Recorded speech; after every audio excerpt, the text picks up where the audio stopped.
ministro do Planejamento, Romero Jucá, pede licença do cargo. Em conversa gravada, ele teria pedido pacto para barrar a Operação Lava Jato. Câmara aprova a medida provisória que permite à União administrar trechos de rodovias federais transferidos aos estados e ao Distrito Federal em 2002. E esta edição destaca também: presidente em exercício Michel Temer entrega ao Congresso Nacional o projeto de revisão da meta fiscal. Após manifestação, a audiência da CPI da FUNAI é cancelada no Rio Grande do Sul.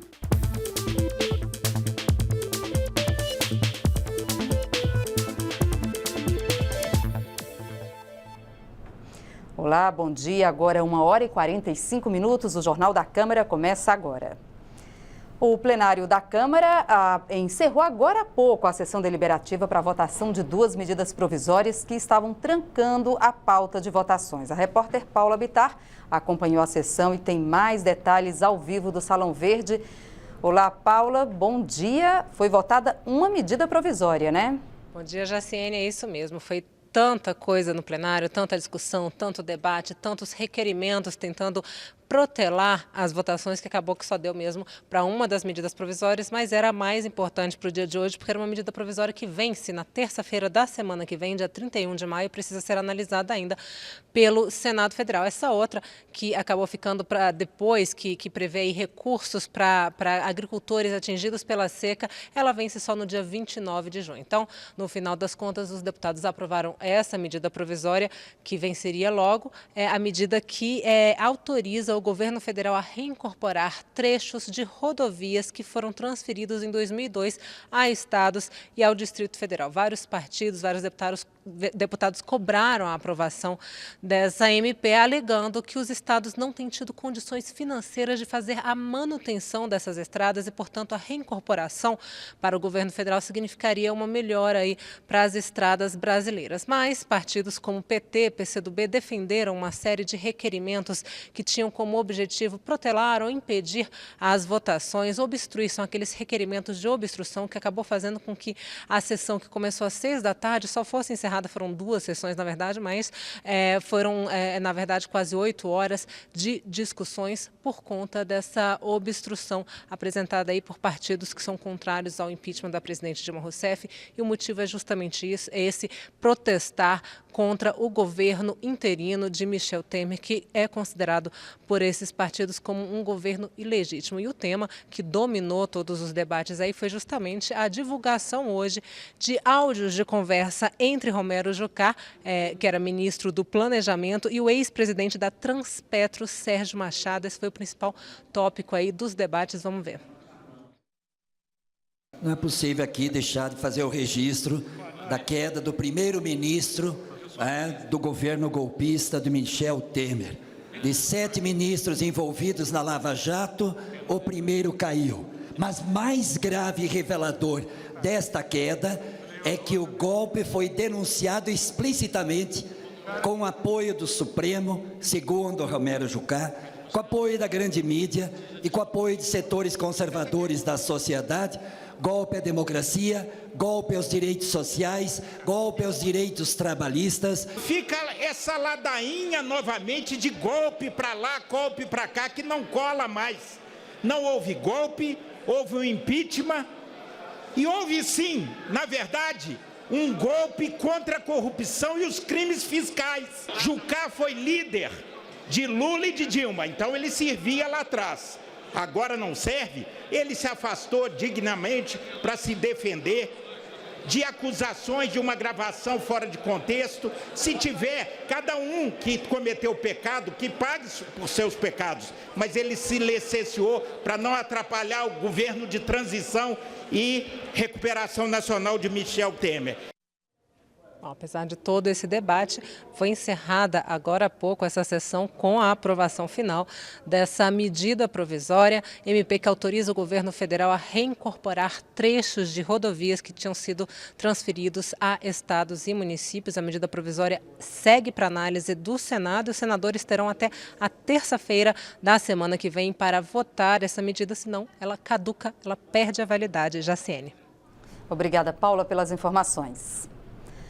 O pedido de afastamento feito pelo ministro do Planejamento, Romero Jucá, veio depois que o jornal Folha de São Paulo publicou nesta segunda-feira diálogo de gravação telefônica entre ele e o ex-dirigente da Transpetro, Sérgio Machado. Na conversa, Jucá teria sugerido um pacto para barrar a Operação Lava Jato. Romero Jucá, que é senador pelo PMDB de Roraima, anunciou que vai se afastar a partir desta terça-feira do Ministério do Planejamento, até que o Ministério Público Federal se posicione sobre a questão.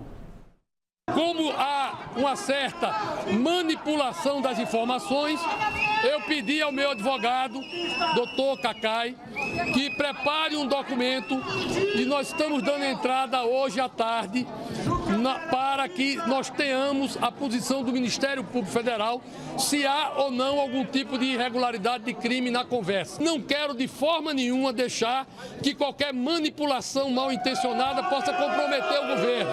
Portanto, enquanto o Ministério Público não se manifestar, eu aguardo fora do Ministério o funcionamento. A partir de amanhã eu estou de licença. Após tomar conhecimento do conteúdo do diálogo gravado, o PSOL entrou na tarde desta segunda-feira com uma representação na Procuradoria-Geral da República. Junto ao Procurador-Geral da República, nessa representação nós pedimos a prisão preventiva do senador Romero Jucá, que é o ministro do Planejamento, por atrapalhar as investigações da Justiça. Nós estamos pedindo que ele seja não só afastado, como preso. E eu acho que as declarações que estão contidas nessa fita são gravíssimas, são uma verdadeira bomba atômica. Então, em analogia com o que aconteceu com Delcídio Amaral, eu acho que é o caso de prisão preventiva do senador. Já o líder do governo na Câmara, deputado André Moura, disse que essa questão não deve interferir no andamento dos trabalhos do plenário. Não vai interferir. Essa questão do ministro Romero Jucá, ele já deu as explicações necessárias. Agora é uma questão de governo e a nossa missão aqui é fazer com que o plenário possa funcionar dentro da normalidade, que a gente consiga aprovar a pauta que nós estabelecemos para essa semana. O presidente da República em exercício, Michel Temer, veio nesta segunda-feira ao Congresso Nacional entregar a proposta da nova meta fiscal do governo para 2016. A equipe econômica prevê um déficit de 170 bilhões de reais. Antes de ser afastada, a presidente Dilma havia solicitado a autorização do Legislativo para um déficit primário de quase 100 bilhões de reais. A proposta da nova meta fiscal será discutida na manhã desta terça-feira em sessão do Congresso Nacional. Na chegada do presidente em exercício, Michel Temer, vaias e cartazes.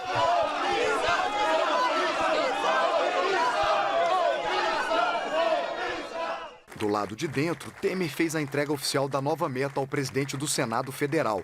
O déficit, que era de quase 100 bilhões de reais, saltou para mais de 170 bilhões de reais, depois de levantamento feito pelos Ministérios da Fazenda e do Planejamento. Se a meta não for alterada ainda em maio, o Executivo terá que bloquear despesas para cumprir o valor previsto na Lei de Diretrizes Orçamentárias. Essa é uma meta matemática que foi discutida com diversos setores do governo, com ministérios, para dar funcionamento ao trabalho do governo. Essa meta ela é factível, é uma meta realista, não tem maquiagem e é a primeira diferença marcada entre o atual governo do Michel Temer e o governo que saiu. O presidente do Senado, Renan Calheiros, comentou a entrega da nova meta. A sessão do Congresso Nacional começará às 11 horas, de modo que nós vamos ter mais tempo para apreciação dos vetos e, em seguida, a redução do superávit, a meta fiscal. O PT anunciou uma obstrução, presidente. É natural, olha, a obstrução é regimental. Nós não vamos, de forma nenhuma, atropelar o regimento. Mas eu vou ajudar o governo Michel da mesma forma que ajudei o governo da presidente Dilma. Porque não é o Michel, é o Brasil, é o interesse nacional. Na Câmara, houve uma tentativa de se votar a proposta na Comissão Mista de Orçamento, o que não se concretizou por falta de quórum. O relator do orçamento e o presidente da comissão lamentaram a possibilidade de que o parecer seja votado direto no plenário do Congresso, sem ser aprovado antes na comissão. Se você considerar que não tem aí arrecadação do repatriamento, que era uma previsão de 35 bilhões, né, e não teve arrecadação, da CPMF, da DRU, entendeu? Da dívida dos estados. Então, se você somar isso, você chega facilmente a esse número de 170. Me preocupa o que o Senado, o que o Renan está querendo fazer, é dele querer votar sem que isso fosse discutido aqui. Eu acho que isso é um prejuízo para o próprio Congresso. A Câmara dos Deputados discute uma alteração na lei que trata da recuperação judicial de empresas. A mudança pode aumentar o prazo de parcelamento de débitos com a Fazenda Nacional e dar mais tempo para que as pequenas e microempresas paguem suas dívidas com o fisco. O projeto de lei foi aprovado na Comissão de Desenvolvimento Econômico e agora segue para a análise de outras comissões. A lei hoje estabelece um prazo de 84 meses para que as empresas em processo de recuperação de crises financeiras parcelem dívidas com a Fazenda Nacional. A partir de um acordo feito na Justiça, a empresa deve ter um plano para sair da crise, evitar a falência e manter os empregos. Pode ser grande ou pequena ou muito pequena. A lei não faz nenhuma distinção do tamanho da empresa para definir o número de parcelas de pagamento da dívida com impostos. Mas a Constituição diz que deve haver um tratamento diferente, sim, regimes de tributação especial no caso de empresas pequenas. A intenção é incentivar um segmento da economia que emprega muito. O Brasil tem cerca de 9 milhões de micro e pequenas empresas, responsáveis por 52% dos empregos formais. O projeto de lei aumenta o prazo para quitação da dívida, de 84 para 101 meses, no caso de se tratar de micro e pequenas empresas. As parcelas teriam percentuais diferentes, progressivos, calculados sobre o valor da dívida. Em caso de não concessão da recuperação judicial, o parcelamento poderá ser cancelado. Para o relator do projeto na Comissão de Desenvolvimento Econômico, as mudanças facilitariam a atividade empresarial nesse momento de crise. É uma oportunidade que se dá às micro e pequenas empresas de, em face de uma dificuldade até momentânea, uma dificuldade econômica, elas continuarem operando, não entrarem, por exemplo, não pararem de operar, gerando desemprego ou entrando na clandestinidade. O presidente da Frente Parlamentar Mista da Micro e Pequena Empresa defende o parcelamento maior das dívidas federais nesses casos. Ideia que existe em outro projeto já analisado na Câmara e que seguiu para o Senado. O projeto que está com os senadores divide o débito em mais parcelas, em até 180 vezes. Para que ele não fique com a ficha suja ainda. Ele está mal de vida e não está conseguindo pagar, não está conseguindo vender. Nós temos que ajudar as empresas a sobreviver. É por isso que a Frente Parlamentar, que eu presido com muita honra, briga muito por isso. A proposta está em análise em caráter conclusivo nas comissões, ou seja, não precisa de votação no plenário da Câmara. E agora segue para a Comissão de Finanças e Tributação. E você vai ver depois do intervalo. Comissão especial discute o uso do aplicativo Uber como meio de transporte alternativo. E você vai ver também. CPI da FUNAI tem audiência cancelada no Rio Grande do Sul por causa de manifestação. A gente volta já.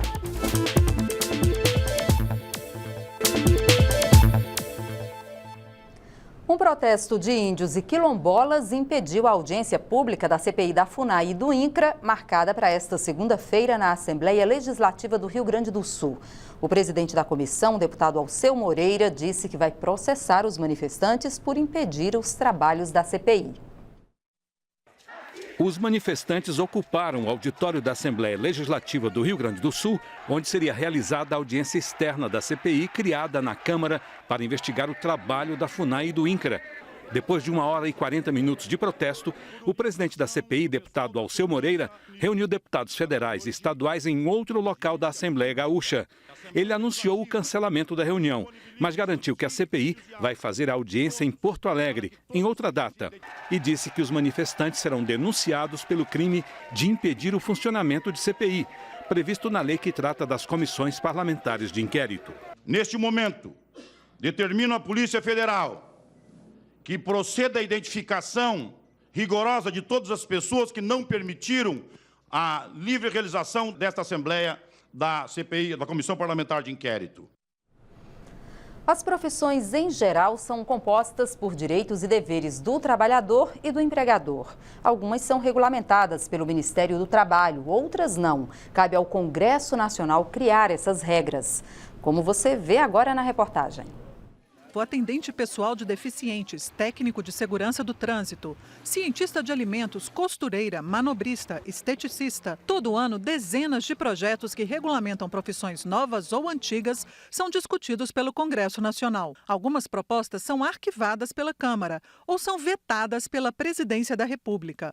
A justificativa contraria o artigo 5º da Constituição, que garante o livre exercício do trabalho e só admite restrições quando existir possibilidade de dano à sociedade. No caso da profissão de corretor de moda, um projeto já aprovado pela Câmara, atualmente em análise no Senado, o autor conta que a proposta veio do sindicato da categoria. Existiam, tempos atrás, pessoas se apresentando como corretores de moda, enquanto de fato não era nem parte do sindicato já existente há décadas. Já o autor da proposta de regulamentação da terapia ayurvédica é ele mesmo terapeuta, que defende a importância da atividade para o sistema de saúde. Nós queremos e temos a pretensão de que essas práticas integrativas sejam preventivas, porque o Brasil faz pouca prevenção. O Brasil faz muito cura. Aliás, o Ministério da Saúde deveria ser chamado Ministério da Doença. A regulamentação é vista como uma garantia de que os profissionais terão formação adequada. Como não é uma ciência regulamentada, existe sempre aquele medo, aquela questão, né? Se aquele terapeuta ele tem informação suficiente, se ele sabe o que ele está fazendo, né? Eu acho que sim, vai dar mais segurança sim para o público, né? E experimentar a ciência. O serviço de transporte alternativo Uber desencadeou um movimento de taxistas em várias cidades do mundo. Eles defendem a proibição do aplicativo, que consideram ilegal. Por outro lado, o Uber alega que o serviço ajuda a diminuir o trânsito e gera renda para as pessoas. A comissão especial que discute alterações no Código de Trânsito ouviu representantes dos setores envolvidos nessa disputa. Presente em 70 países, o aplicativo Uber, que oferece serviço de transporte individual de passageiros, está em funcionamento em 11 cidades brasileiras. Mas o serviço, que alia tecnologia e mobilidade, enfrenta forte resistência dos taxistas, que alegam prejuízos financeiros. Além disso, a categoria é contra a falta de regulamentação para o funcionamento do aplicativo. Durante a audiência da comissão especial, o diretor-presidente do Sindicato dos Taxistas Autônomos de São Paulo, Natalício Bezerra Silva, disse que é inaceitável o aplicativo não ter licença para atuar no Brasil. Um cidadão, para vender pipoca na porta de uma escola, ele tem que ter uma licença da prefeitura. São Paulo tem 50 e poucos mil motoristas na cidade. Na cidade de São Paulo. No estado todo tem uns 80 mil taxistas trabalhando.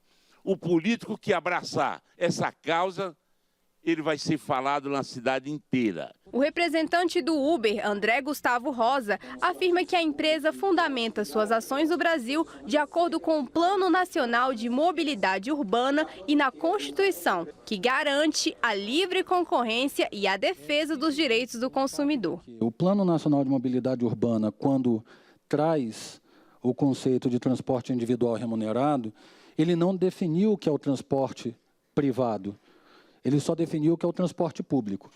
Então, nesse exato momento, a empresa trabalha simplesmente no sentido de que estamos trabalhando num vacácio de falta de definição normativa.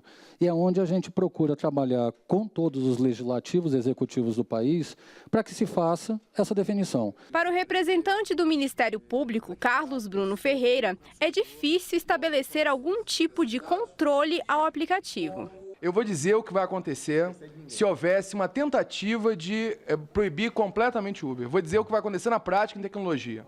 Ou essa vedação completa vai ser declarada inconstitucional pelo STF, ou, simplesmente, digamos que a gente consiga tirar, inclusive, os aplicativos. Vai ter um site na Suécia que os usuários vão poder entrar para contratar serviços de Uber, se Uber ou similares, qualquer outra coisa, no Brasil. É impossível limitar a tecnologia. O deputado Celso Russomano anunciou que, por iniciativa própria, vai acionar o Ministério Público para exigir a apreensão de veículos que estejam fazendo o transporte sem a devida autorização legal. As vans são apreendidas, os ônibus no transporte municipal, intermunicipal e interestadual são apreendidos também, como bem colocou o delegado Valdir. Agora, só porque tem um aplicativo por trás e um departamento jurídico, me desculpe, tem que cumprir a lei. Tem que cumprir a lei. E aqui eu desafio aquele que vai dizer para mim que a lei não tem que ser cumprida no país, que está cometendo um crime. O relator da comissão defende que os dois lados cheguem a um acordo, pois a comissão trabalha para a modernização do Código de Trânsito. A comissão é específica para isso, para reformar o Código de Trânsito depois de 18 anos. Enfim, na época, 18 anos atrás, não tinha esses aplicativos que estão surgindo no mercado, essa tecnologia avançada que estão aí no mercado. Hoje não. Então hoje a modernização do código é necessária.